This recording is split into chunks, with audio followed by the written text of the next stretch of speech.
होळी पेटताच काय झालं बघा, दाखवते पुढे. चलो.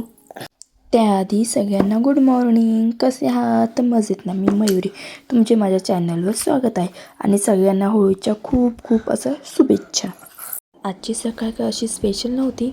नेहमीप्रमाणे चहा टोस्टवर सुरू केली सकाळ. त्यानंतर पिल्लूला त्याचे पप्पा घेऊन गेले बाहेर.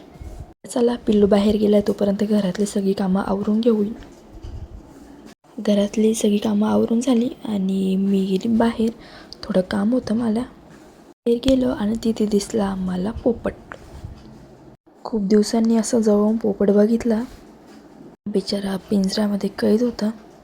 असो मी आले आणि लागले स्वयंपाकाला नेहमीप्रमाणे. आज होता पुरणाचा स्वयंपाक आणि एकटीने करायचं म्हटलं की खूप जीवावर येतं.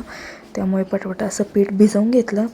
नंतर मग डाळ लावली शिजायला. आणि पुरणाचं स्वयंपाकाचं असं असतं, खाणं कमी पण राडा जास्त असतो. आणि ते एकटीने करायचं म्हटलं की अजून जास्त जीवावर येतं. मला करावं तर लागेलच. डाळ शिजायला टाकून दिली. तोपर्यंत साईडला कांदे वगैरे कापून भाजायला घेतले. कांदे भाजून झाल्यावर खोबरं भाजलं आणि नंतर तिळे भाजून घेतली आणि सगळे एकत्र करून दळून घेतलं. मसाला सगळं भाजून झालं तोपर्यंत एका साईडला भातही टाकून दिला. नंतर मग केली खीरची तयारी. खोबरं, बदाम, इलायची सगळं काढून ठेवलं. नंतर मग दिली रस्याला छान अशी फोडणी. मस्त अशी तरी आली होती तिला. पुरणही तयार करून ठेवलं होतं. म्हटलं चला आता पोळ्या करून घेऊ.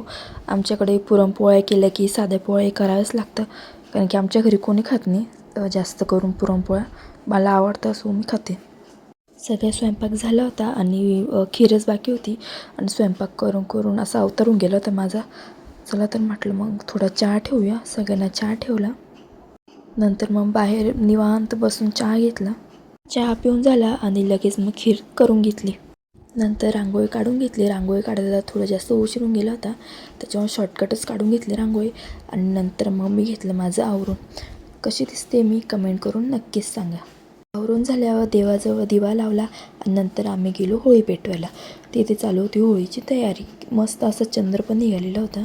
पिल्लूची तर मस्ती बघा. आणि होळी पेटवली आणि त्याच्यात ते सगळ्या बारीक बारीक चिंध्या सगळ्या अंगावर उडत होत्या.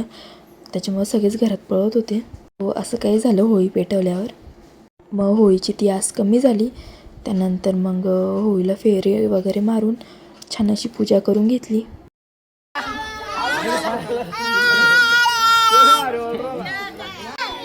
थोडासा डान्सही करून घेतला पिल्लूसोबत.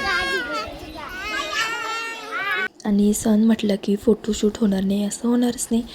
सगळ्यांनी फोटो काढून घेतले. उजेड कमी असल्यामुळे सगळ्यांचे चेहरे ब्लॅक ब्लॅक दिसत होते, पण ठीक आहे बऱ्यापैकी फोटो आले. चला तर मग असा होता होळीचा सणाचा दिवस. भेटूया पुढच्या ब्लॉगमध्ये. Bye bye. श्री स्वामी समर्थ.